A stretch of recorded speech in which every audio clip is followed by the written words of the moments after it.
Let's talk about Descendants 3. Hey YouTube, welcome back to the tea, and yes, the moment has finally arrived. So, once upon a time ago, I created a little video called The Tea on Descendants 3, where I basically laid out my thoughts on Good to Be Bad, and revealed who I thought the true villain of the movie was. Which I was right, but we will get to that later. Well, of course, I told you all I was going to follow it up after I actually got to see the movie for myself. And there's a lot to be discussed here, because there's a lot of skepticism I had going into this movie. Was it a good movie? Yes. But was it a great movie? Yes, of course. Are you kidding? Descendants 3 was a fantastic movie, and today I'm here on the tea to tell you guys why. So of course I've got my categories set on how we're gonna go into this. We're gonna talk characters, we're gonna talk dialogue and storyline, and of course what makes every Descendants movie, the music. So I hope you all are ready, because we're taking a trip to the aisle this week on the tea.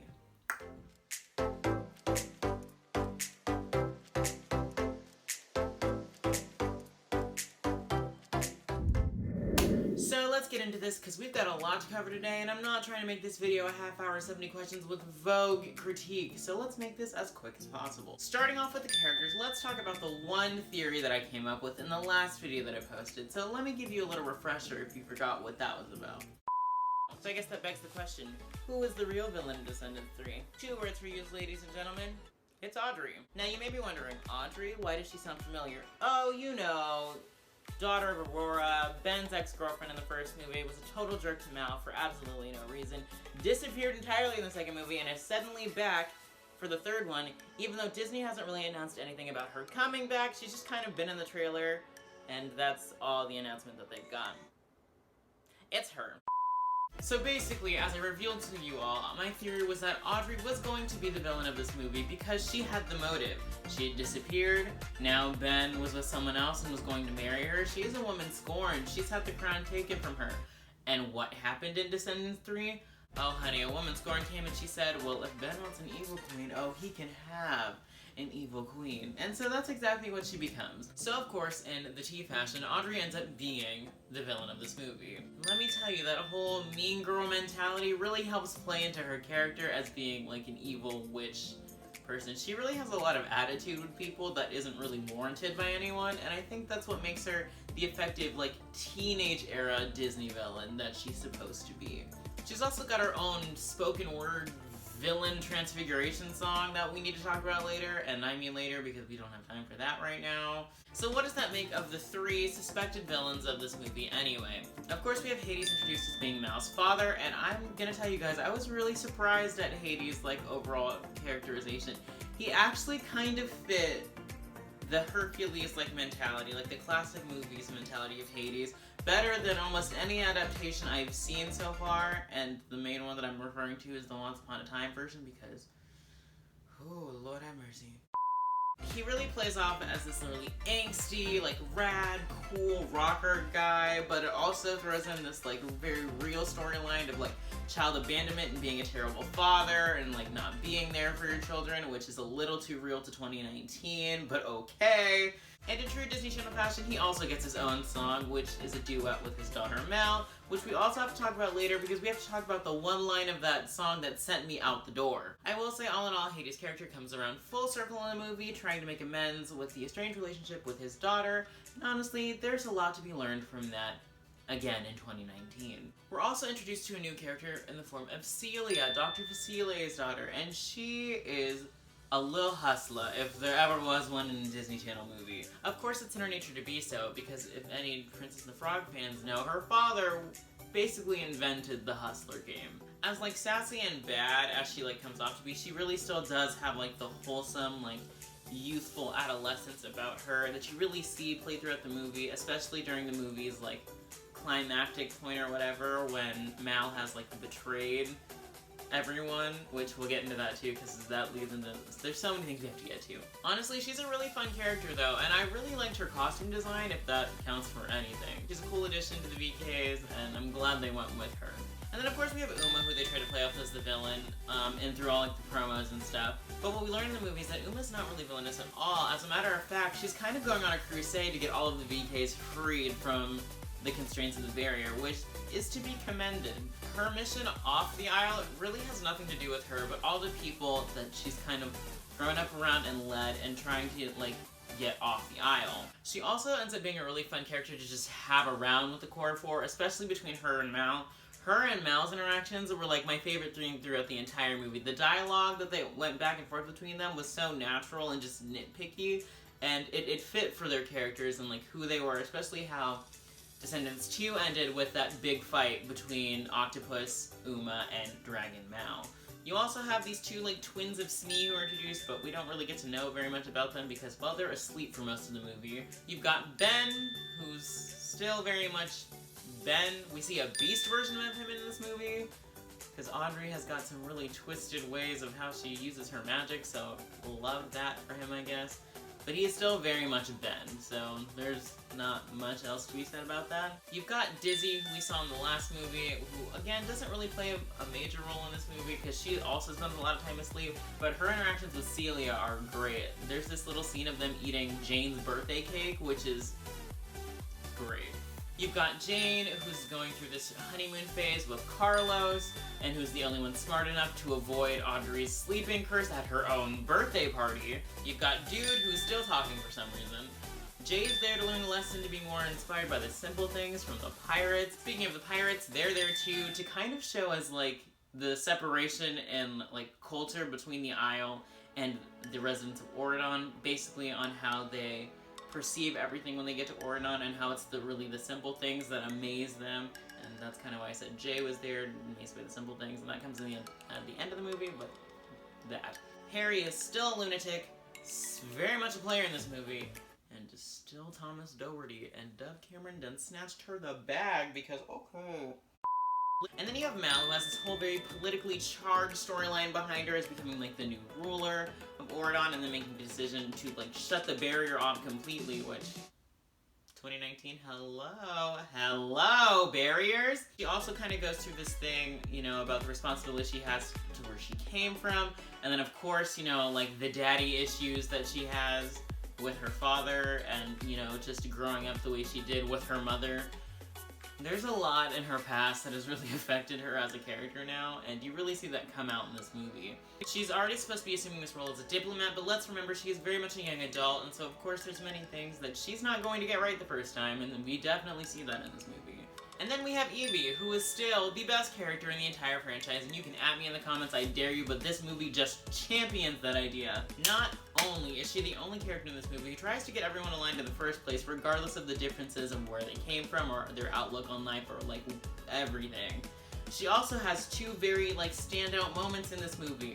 Once through this very teenage, you know, anxiety, like overreacting, overthinking ballad known as One Kiss, and then once in this very powerful, womanly, oh you got the wrong one sis, power move of a song called Nightfall. Overall, she's just the most likable character out of everyone. I mean, she always got her head on straight, she always knows what to say, she always stays woke to what's really going on. And even though her and Mal are like besties, when Mal betrays her, she is not quick to just be like, you know, it's okay, you were doing what you're doing. Nah, she's like, sis, you lied to me, like, deuces. So now that we've basically covered all the characters, let's move on over into storyline, and I'm gonna give you the SparkNotes version of what's going on in this movie. Basically, there's this event going on called VK Day, where the Core 4 go back to the Isle of the Lost to, you know, recruit more VKs to come over to Auradon. And they're going to start doing this like more often to bring more kids and integrate them into the into Auradon. Well, of course, as they're leaving, there is a breach in like the security of the barrier, and then Hades attempts to escape, and so of course Mal has to go draw a dragon on him. And then there's like a whole proposal thing where we get a revisit of a song that I really was not prepared to see again in this franchise ever. And then there's a meeting with Ben's parents with like, look, you guys as the new rulers have got to make some decisions, and Mal's like, you know what, let's close the barrier for good, because, you know, obviously we can't trust anybody there and things are just gonna be bad.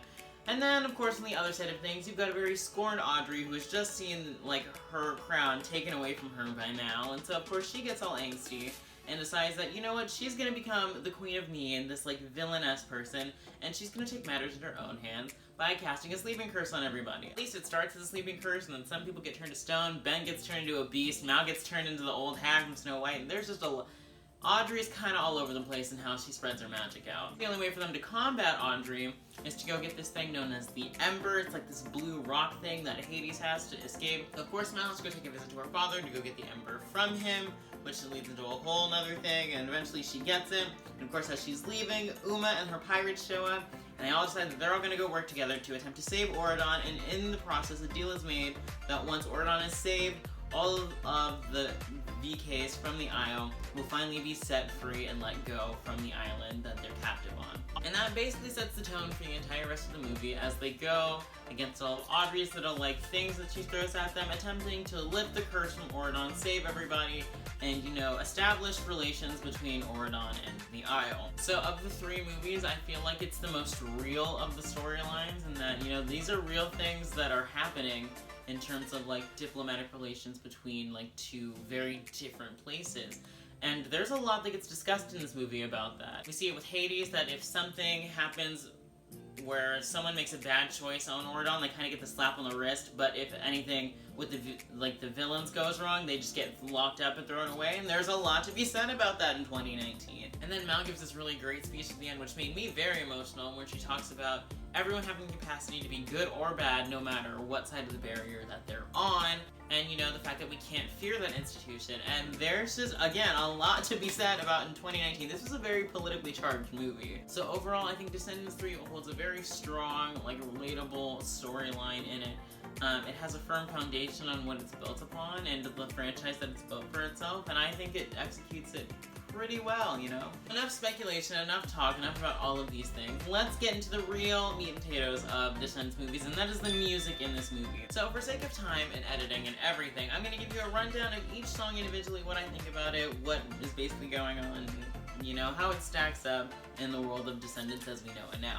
So first up, we have Good to Be Bad, and once upon a time ago, I was not a fan of this song. I just thought it was very, very try-hard, very 90s, 90s, and I didn't know if that really fit the era.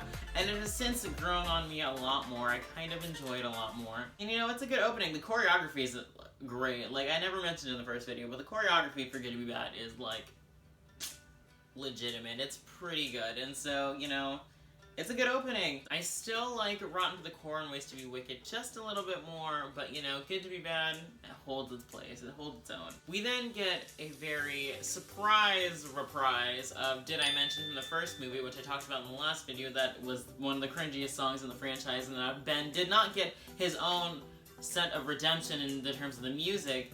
I Was Going to Riot, and this was the closest we got to that, because he performs a more heartfelt, less cringy version of that song, and I applaud Disney at finally giving him his due diligence. As mentioned before, Audrey gets her own song that kind of transforms her into the villain known as Queen of Mean, and I have mixed feelings on this song, only in that the spoken word is a little weird. It's kind of growing on me, but it's just a little weird for the tone of the movie. But her singing is great. I feel like this energy that she gives off as becoming the villainess from being this teeny bopper mean girl is very interesting, and is pretty welcome in this movie. I think she looks fantastic. Her little dancing, her little interpretive thing that's going on is kind of nice and refreshing for this movie, and it's Disney Channel High School Musical-ish tone that it has. And so overall, the song as a whole is growing on me. Mal and her father have a duet known as Do What You Gotta Do, and it is a lot. It basically talks about Mal and her father's relationship as a whole and what it's been, and how he's been a terrible father, and how him leaving has only made her stronger. There's literally a line in there that talks about how her daddy issues made her stronger, and that line sent me all the way out the door. I had to walk downstairs because I was... Woo! Alright! Very fun performance. It kind of, juxtaposes that of evil like me with Mal and her mother talking about being evil, and now you have this very real issue that's being addressed here, and so I liked it. And Cheyenne Jackson can sing, so I applaud him for that. That was good. We then get to this very pivotal cinematic moment that I'm very excited to talk about. So remember when I was saying that I didn't think there would be any song that could ever compete with Chillin' Like a Villain from Descendants 2, because that song was just a superior bop. Well, it has found its competition in the form of Night Falls, and that it is just this crazy, high energy, intense, sword fighting dance number with, the little combat relationship between Uma and Mal going on, and Evie trying to be the person to everyone calm down, don't need to chill out. put your differences aside, we've got to fight, like, we're literally surrounded by all of these, like, knights come to life, we gotta do this. And the choreography is so amazing. Besides, like, the sword fighting elements that are happening, there gets to a point where Mal casts a spell on all of them, and so, like, each VK takes a turn doing a dance and the knights replicate it, and I thought that scene was just great, you know? Gives a chance not only for, you know, some interesting choreography to be done, but gives a chance for all of, like, the VKs that we've known just kind of get out and dance, do their thing, you know? Mal does this little, like, sway side to side kind of thing. Uma gives in her little, like, circle hip movements, and then, you know, Carlos comes out with, like, this, like, stomp. It's a great number. It was my favorite number of the movie, and it is up there. And the entire Descendants franchise is being one of the best songs and, like, moments created for the movie. Then, as I was saying earlier, Evie gets her own, like, little song in this movie called One Kiss, where she's basically giving you teenage everything, worried about if this kiss on a cursed Doug is going to awake him, if they're really in love with each other, or if he's not really in love with her, if they're meant to be, or it screams like cliche teenage, oh my god, like what, like I don't know, like I really don't know if he likes me, or but what if he does, or what if he does. It gives you all of that, but it gives you that in the most Evie, sassy, like dramatic fashion possible, and I live for it. Plus Mal and Uma in the background kind of like, sis, get it together. Like, yeah, I think it was just incredible. So it was a really fun number to watch. And there's a part where she's kind of dancing with Doug even though he's sleeping, and I thought that was hilarious, so good for you. And I mean, hey, it's Sophia Carson. She brings it to you every season. Mal delivers this Broadway ballad, everything in a number that'll make you rethink all of your life choices, and a little number known as My Once Upon a Time, which is super heartfelt. It's very emotional in that it uses clips from all the other movies of Mal, like, coming into her own as this individual and what's important to her, and, you know, the values that she possesses as this new ruler ward on it. It's so good, and of course, I've already started learning all the words to it, so, you know, it's great. It is real, when I say it's Broadway everything, it is Broadway everything. And then we have the ending song, we're going to break this down, and to not spoil literally everything in this movie, I'm not going to tell you, like, what it's about, but it's a very cute closing number, and the choreography is great. Like, the choreo in this movie is spectacular. Like, it's so well done. I feel like it stuck in your head more than You and Me did. However, I stand by everything I said, that Set It Off is the best ending song of the Descendants franchise, and you cannot tell me otherwise. So overall, the music is good. It holds its own in this movie, in a franchise that's been, you know, just increasingly getting better and better. And I really thought that I was gonna like Descendants 2 the best out of the three, kind of in the fashion of, like, High School Musical. But I was very unlike most people with High School Musical in that I liked the third one better, but I didn't see all three of them until senior year, so of course that's why. Well, once again, I think I find that I like the third one the best, in that it's more complex with its characters, the music is so good, and, you know, just the storyline and the subject matter is so real, and there's a lot to really be learned from it, and it's just more inspiring of a story overall, so I really see Descendants 3 as being that. So before I wrap this all up, we obviously have to talk about the elephant in the room, the thing that I haven't been wanting to mention, and that is the passing of Cameron Boyce. So let me tell you, on the day that it happened, I was just awoken at like 5 a.m. Because I have moments at night where I just kind of wake up, and I rolled over to see like a blast of text messages from people, like on Snapchat and stuff, of all these articles saying that Cameron Boyce has passed away, and I was like, this has to be like a hoax, like this isn't real. And then of course I Google it, and it becomes very real very quickly, and it was crazy to me, and that, like, that could happen to someone like that. Like, he was so young, only 20, and, like, you know, that was it for him. Like, he had such a big future ahead of him, and, like, between Jesse and Descendants, he was a major part of our childhoods, and, you know, that was just a lot to see. It was moments like that made you think that, wow, you know, life is really unpredictable, and you never really know when it could be the end for you, and so you have to make the most of it while you're here, and that's what Cameron Boyce's legacy is, and that he always championed that idea that, you know, you gotta do what you can while you're around, because you don't really know how much time you have, and he did that, and all of his co-stars say that of him, and say that he was like this shining light, this beacon, this joy, this energy, that they're all really gonna miss, and his family is going to miss, and I'm really glad that Disney took the time before and after the movie to recognize that about him, and, you know, how much he's given to this movie and to Disney Channel and to all of us, honestly. And his co-stars also recognize that it's not only a loss for them, but it is a loss for everyone who's a fan of the Disney Channel and everyone who's seen him grow up into this person, this really talented individual, to just see him have to go like that. And so Disney does a really good job, you know, commemorating this movie for him, dedicating it to him, and then at the end makes you cry because, of course, they have to show him, like, growing up into the role of Carlos and, like, his interactions with his other cast members, you know, just all that he's done for this movie, this franchise, and this channel. And so, rest in peace, Cameron Boyce. You will be missed. And I think I speak for everyone when I say that even though this was your last role, it was phenomenal, and there's a lot to be commended about it, and we're all very proud of you. So, ending on that rather emotional, very serious note, my final wrapped up thoughts on Descendants 3, it's the best of the three. I stand by that. It is, just storyline, music-wise, character-wise, etc. It is the best of the three. I definitely plan on buying it when it comes out on DVD or whatnot, because it is just that good. And I cannot wait to watch it again, let me tell you. So that just about wraps up this video. I hope you guys enjoyed this little breakdown of Descendants 3. I hope you guys are glad that I revisited this because I definitely wanted to. If you like this video, give it a big thumbs up. And if you're new here, subscribe because I haven't really announced this yet, but there's a very special Descendants 3 like dance project coming to my channel because I haven't done a dance video anything for the channel yet, and the last one I did for Instagram was a year ago, and so it is time to revisit it, and Descendants 3 has given me the perfect song to do. So if you're very interested in that, definitely subscribe, stick around, because it's gonna be something. So the finale of Descendants 3 brings us to the end of an era, but you know, for all of us Descendants fans, we really know this isn't the end, and that we will forever be rotten to the core, and that's the tea on that. Catch you guys next time.